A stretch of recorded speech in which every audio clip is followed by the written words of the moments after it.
څو ورځې وړاندې د پاکستان هیواد د ستر مذهبي ګوند جمعیت علماء اسلام مشر مولانا فضل الرحمن افغانستان ته د یو مل پلاوي سره راغلی دی او دلته د اسلامي امارت له ګڼو چارواکو سره لیدلي دي. دا چې د سفر موخه څه به په کوم موضوعاتو باندې چارواکو سره غږېدلي دي او د کومو چارواکو سره لیدلي دي په نننۍ مرکه کې ترې پوښتم. مولانا صاحب افغانستان ته بخیر راغلی. الله مو خوشحاله ساتي. کور ودان ډېر زیاته مننه. راځئ پیل بلې دي وکړو افغانستان ته سفر موخه څه وه؟ په کومه انګیزه باندې افغانستان ته راغلی؟ بسم الله الرحمن الرحيم نحمده ونستعينه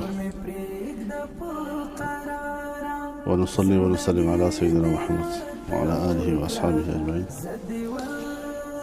ډېره مننه تاسو موږ ته د یو څه وینا او د افغان ملت سره د مخامخ کېدو یو موقع په لاس راکړله.